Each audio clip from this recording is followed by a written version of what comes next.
Hello, everyone, and welcome back to Synaptic Investing. Hey, everyone. I hope you're having a fantastic week and are ready for another deep dive. We have a massive show today, one that I have been itching to record for weeks because the market is giving us a scenario that, frankly, usually only happens once in a blue moon. It's good to be back. And you're right, the charts we're looking at today, on first glance, they look like a crime scene. Exactly. Today, we're breaking down one of the most interesting companies on the market. The fallen king of the weight loss boom, Novo Nordisk. Ticker NVO, the company that literally reshaped the entire economy of Denmark. That's the one. Now, let's set the scene. It is February 2026. If you rewind just 2 years to 2024, this company was the darling of the world. It was the Tesla of biotech. Oh, absolutely. You couldn't walk into a dinner party without someone whispering about Ozempic or Wegovy. But today, it's a fallen angel. It has taken a massive, massive beating in the markets. It's been brutal. I don't use that word lightly. Just a complete bloodbath for shareholders who bought at the top. And that brings us to the central question, the promise of this deep dive. On the surface, this looks like a disaster. Everyone is running for the exits. But the real question for us as long-term investors is this. All right. Is this the bargain of the decade? A rare chance to buy a duopoly king at a utility price? Right. Or are we looking at a classic value trap where the growth story is permanently broken by Eli Lilly and, those looming patent cliffs? That is the multi-billion-dollar question, isn't it? Mm-hmm. Are we being contrarian and smart here? Or are we just, catching a falling knife? That's what we're here to find out. That's a huge topic. Oh, Before we dive deep, a quick heads up for the audience. right. If you're looking to invest, we use Interactive Brokers. Use the link in the description for a stock bonus when you sign up. It's the best way to get a bonus and support the channel at the same time. And while you're there, please like, subscribe, and let us know your questions in the comments. We read all of them. Now, let's get into it. Pillar number 1, the crash and the data snapshot. Okay, let's rip the Band-Aid off. We have to look at the ugly numbers because context is everything here.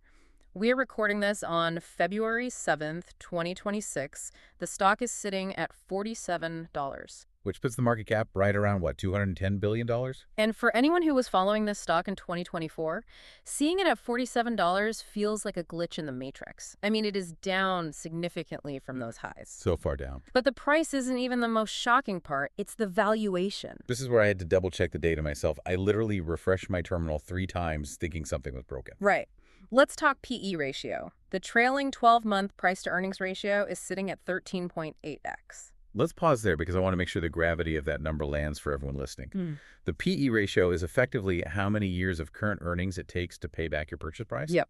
A 13.8x means roughly 14 years. Which sounds like a while until you compare it to the rest of the market or even to its own history. Exactly. The historical average for Novo Nordisk, the premium the market usually pays for this quality of business, is about 32x earnings. 32 times. We are trading at less than half its historical average. This is a 5-year low in valuation. It's just been crushed. It's actually wild. You usually see a 13 or 14 times PE on a bank or like a sleepy utility company like Con Ed that grows at the rate of inflation. You do not see it on a biotech company that revolutionized obesity treatment. You just don't. And if we look forward, using the consensus earnings per share estimate of about, $3.75 for 2026, the forward PE is roughly 12.5x. It is priced as if it is going out of business. Right. Or at the very least, priced as if it will never, ever invent anything of value ever again. That's a perfect way to put it. And the EV to EBITDA is down to roughly 10.5x. We are seeing massive, massive multiple compression. But, and playing devil's advocate here, usually when a stock drops this much, there's a reason. The market isn't completely stupid. No, the market is an efficient processing machine most of the time. And the reason here is simple. The growth has collapsed.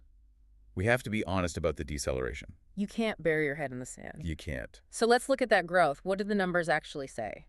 So go back to 2024. Everyone was cheering because revenue was growing at 25% year over year. It was hypergrowth. Insane numbers. Investors love hypergrowth. They pay any price for it. But if you look at the 2025 numbers we just got, revenue growth was plus 6.4%. Oof. From 25% to 6%. That is a screeching halt. That's like driving a Ferrari at 150 mph and just slamming the brakes to 30. It is. And that's the challenger argument here. The bear case is that the multiple compression dropping from a 30 PE to a 13 PE is fully justified. Because the story changed. The story is over, according to the market. The hypergrowth phase is officially done. You don't pay 30x earnings for 6% growth. If you're growing at 6%, you deserve a utility multiple. That's the logic. That makes sense logically. But this brings us to the psychology of the market. And I want to bring in a mental model here. We talk a lot about Moat and his work on expectations. Right, expectations investing, one of the Bibles of this industry. Specifically, I want to talk about survivorship bias and mean reversion, but framed through the lens of recency bias. This is crucial. Yeah. This is where the money is made or lost in the gap between reality and perception. Exactly. So explain what's happening in the investors' brains right now.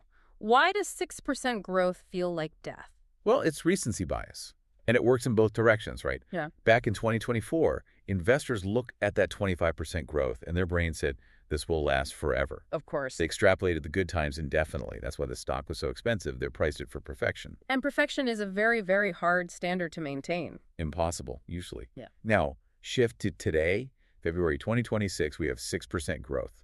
And what is the market doing? They're extrapolating that forever. The same mistake, just in the opposite direction. Precisely. They are assuming this is the new permanent reality.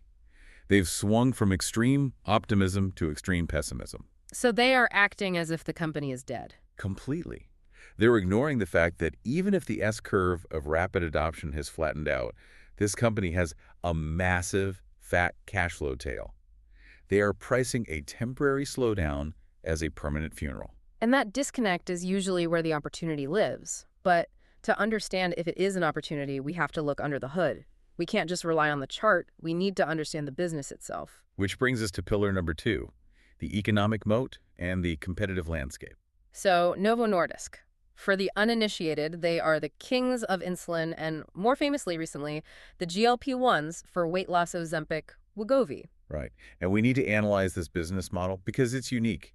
I call it a black box business model with a biological kicker. The biological lock-in. Let's unpack that. Yes. This isn't like selling a Peloton bike where you buy it once and maybe cancel the subscription later because you're using it as a clothes hanger. Right, a discretionary purchase. This is not discretionary. These treatments treat chronic conditions. And the data shows that if you stop taking Wegovy or Ozempic, the weight comes right back. Rapidly. It's a biological rebound. That means the patient is effectively hooked. For life, potentially. For life. It creates a recurring revenue stream that looks more like a software subscription than a typical pharmaceutical product. It's not a one-off sale. It's a lifetime relationship with that patient. That sounds fantastic for the company. I mean, from a business perspective, it sounds like a license to print money. But there's a crack in the armor, isn't there? We saw something shift in 2025. We did. The narrative for years was that Novo had infinite pricing power. Demand was so high they could charge whatever they wanted. But 2025 proved that pricing power is eroding. What caused that shift? Was it just that people couldn't afford it anymore? It's a combination of two massive forces colliding. First, competition. Eli Lilly came in swinging with Zepbound. A monster of a drug. A monster. They aggressively took market share. Yeah. And second, the political landscape changed. We've seen intense pressure, what some are calling Donald Trump's crusade on drug prices. Politics and business always mix in healthcare. You can't avoid it. Always.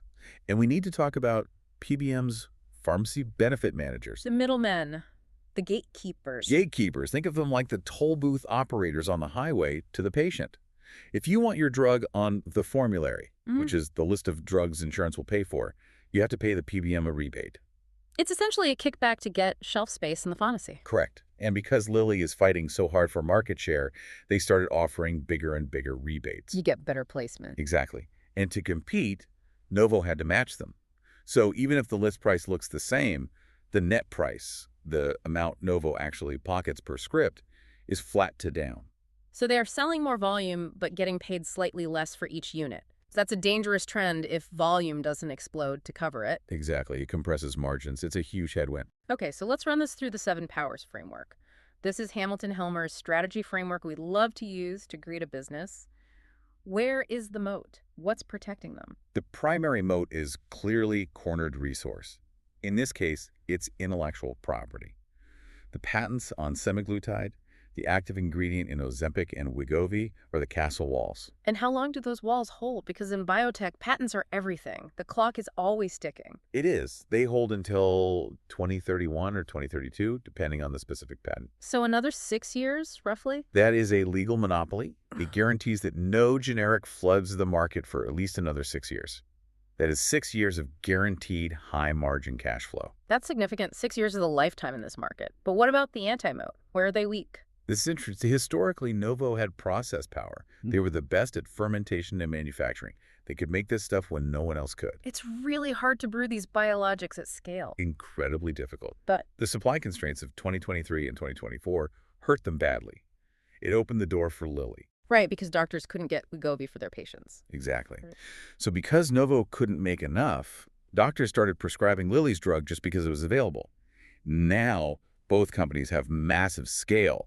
Novo lost that exclusive manufacturing edge. So it's no longer a differentiator? No, it's just table stakes now. So the moat is narrowing, it seems. I'd say so. Yeah. The duopoly is fully established. It's Novo versus Lilly, but Novo is no longer the undisputed king.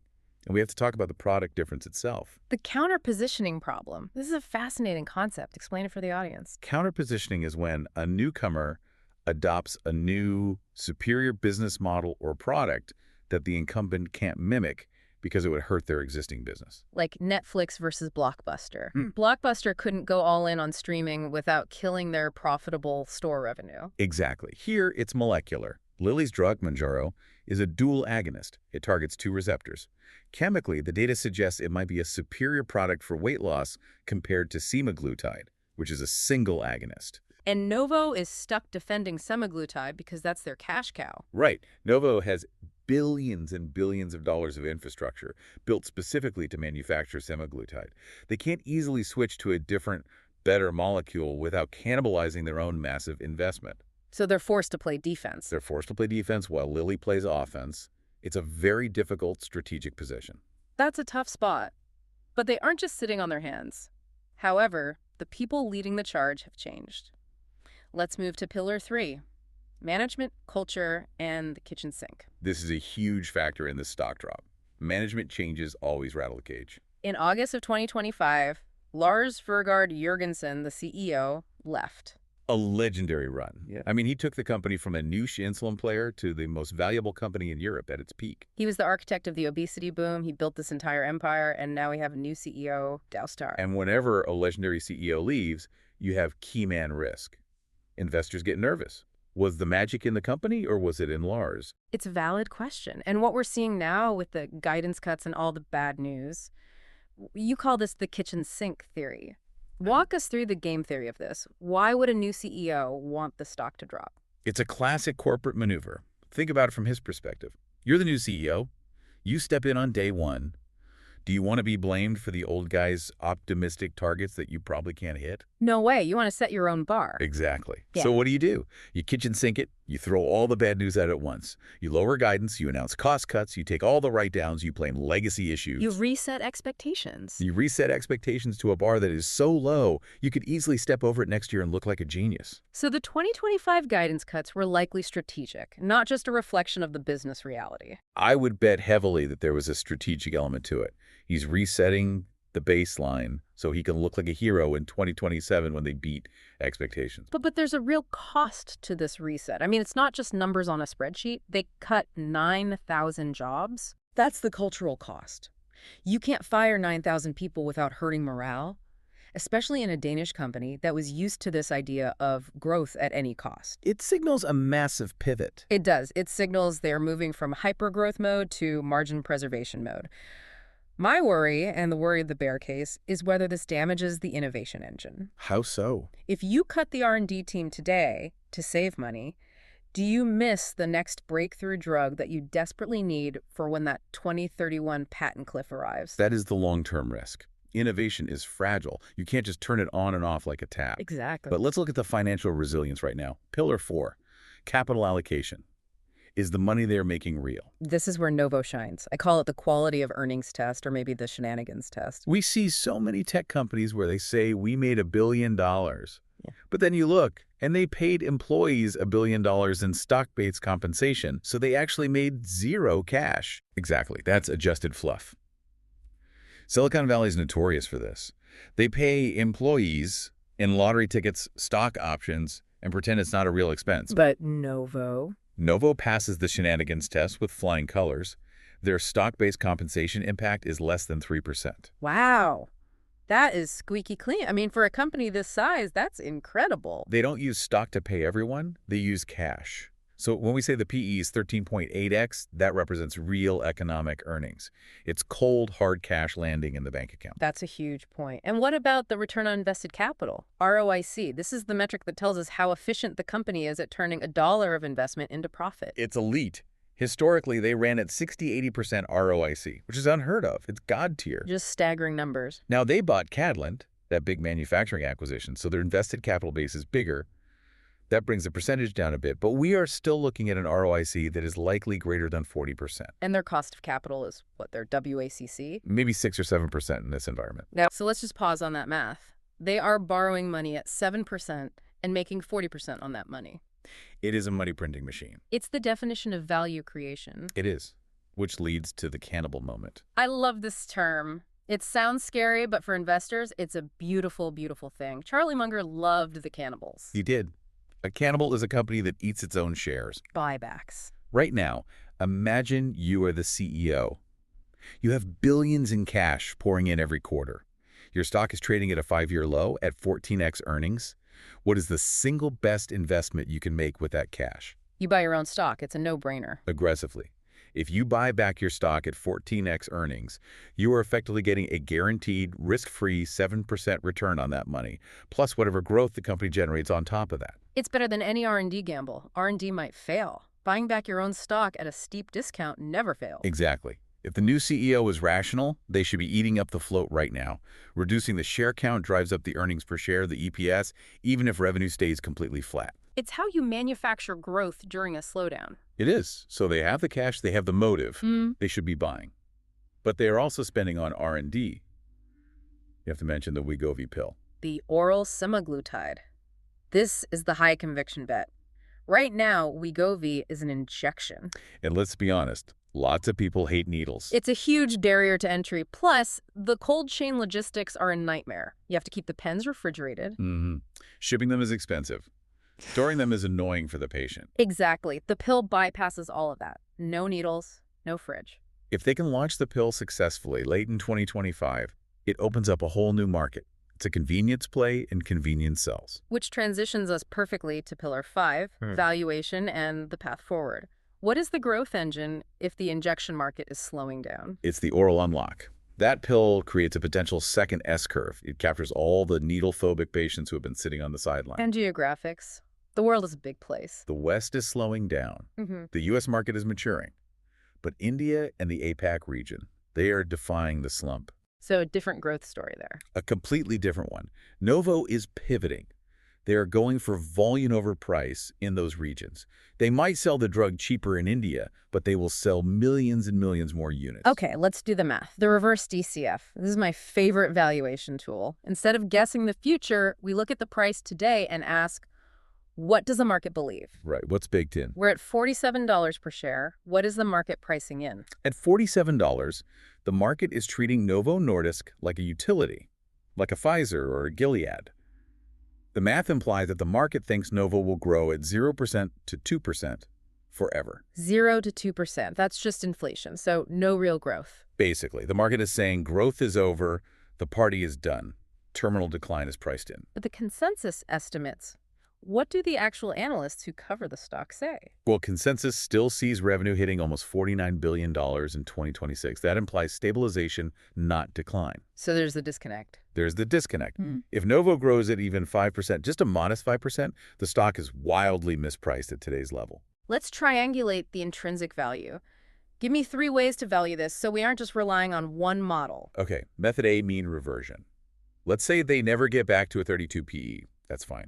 Let's say they trade like a boring consumer staple, like a Coca-Cola, at 20x earnings. Okay, so 20 times the $3.75 EPS estimate. That gets you a stock price of $75. $75? That's nearly a 60% upside from here, just to trade like Coca-Cola. Just to get a respectable, boring multiple, Method B analyst consensus. The average street target is sitting around $60. And analysts are always late to the party. Always. They are herd animals. They hate upgrading a fallen angel until it proves itself. So $60 is a very conservative lagging indicator. And Method C, the one Warren Buffett would use. Owner earnings. Let's look at the yield. You have a free cash flow yield of about 7% right now at this price. Which is already like a bond. It is. Yeah. Now let's add a conservative growth rate of just 5%. That gives you a 12% expected annual return from this price. That beats the market. The S&P usually gives you 8–10% over the long run. Easily. So if we just want a 10% return, which is our hurdle rate, fair value is roughly $70. So we have $75, $60, and $70, all significantly higher than $47. The math screams undervalued. Yeah. It's not even a close call on the numbers. But hold on, we have to look at the downside. I'm going to put my red team hat on. Pillar 6, risks. We always do a pre-mortem. Let's do it. If we buy this today, and in 2028 we've lost half our money, what happened? The Kodak moment. Explain that, because Kodak is the ultimate cautionary tale in business. Kodak invented the digital camera but got killed by it because they wanted to protect their highly profitable film business. The risk here is technological disruption. From who? Competitors working on small molecule oral pills. Likely Lilly with their orforglipron, or maybe a startup we haven't even heard of yet. Why is small molecule such a big deal? What does that mean? Because of cost. Semaglutide is a biologic. It's a peptide. It is incredibly expensive and complex to make. You have to literally brew it in giant fermentation vats like beer. And small molecules. Small molecules are like aspirin. You do chemistry in a beaker. It's cheap. It's simple. It's scalable. So if someone invents a small molecule pill that works as well as Wegovy, they can sell it for $50 a month, while Novo needs to charge $500 just to cover their manufacturing costs. And Novo's infrastructure, those billions and billions they spent on factories, becomes obsolete overnight. That is capital destruction. That is the Kodak moment. If the cheap pill wins, the expensive injection dies. Period. That is the big technological risk. What about the political risk? Policy. This is always hanging over pharma. Yeah. If U.S. legislation passes that caps GLP-1 prices for Medicare, say at $100 flat. Which is being talked about. It is. That crushes the margin structure permanently. The profits just evaporate. Those are real company-altering risks. But everything has a price. Exactly. The question is, are we being paid enough to take those risks at $47 a share? Let's wrap this up with the outro and the final verdict. Let's score it. Quality score. On a scale of 1 to 10. High. I'd give it an 8. Even with the risks, this is a durable duopoly with insane returns on capital. The business quality is there. Valuation score. Cheap. 9 out of 10. 13.8x PE is deep margin of safety territory. You rarely get to buy a quality business this cheap. So summarize the thesis for us. The bull case versus the bear case. The bull case is simple. Oversold elasticity. The market saw a slowdown from 25% to 6% and panicked. They priced that slowdown as if it were a funeral. But the oral unlock is coming, and the cannibal potential of massive buybacks will drive earnings per share up, even with flat revenue. In the bear case? Lilly wins. It's that simple. Lilly is the new Apple, Novo is the BlackBerry. Their product just isn't as good, and the patent cliff is a real terminal event. Okay, I'm going to play the red team one last time. Convince me. I'm an investor. I'm looking at the chart. It's a waterfall down, I say. You're buying a falling knife. Growth is dead. They've saturated the rich people who can pay out of pocket. Now they have to sell to India for pennies on the dollar. You're paying 14x for a company in secular decline relative to Lilly. Why should I pull the trigger? Here's my counter. Even if you were right, even if they are in secular decline relative to Lilly, a 13.8x PE for a business that generates a 40% return on invested capital and has a guaranteed patent wall until 2032 is mathematically irrational. So we don't need them to win, we just need them to survive. We don't need them to beat Lilly, we just need them not to go bankrupt. At this price, if they just exist and continue to print cash and buy back their own stock, we win. The risk-reward is completely asymmetric in our favor. I love that. So the actionable advice, what are we doing with our own capital? We are in the buy zone. Our buy zone was defined as $45 to $52. We are at $47. So what's the trade? Initiate a 50% starter position right here at $47. Don't go all in yet. Why wait? If it's so cheap, why not go all in? Wait for Q1 2026 earnings. We need one more data point. We need to verify the uptake of the Wegovy pill. We need to see if the new CEO is just sandbagging or if the business is actually truly broken. So confirmation. Little confirmation. If that pill data looks good and the guidance isn't a total disaster, we deploy the rest of the capital. Fantastic breakdown. This is one of those scenarios where the market sentiment feels completely detached from the underlying business reality. It's fear. Raw, unadulterated fear. And fear creates opportunity. Well, there you have it, folks. The deep dive on Novo Nordisk. Is it a falling knife or a golden ticket? The data suggests the latter, but the risks are very real. Indeed. It's not a sure thing, but the odds are good. Thank you so much for listening. Remember to check out that link in the description. And as always, Think independently. see you next time.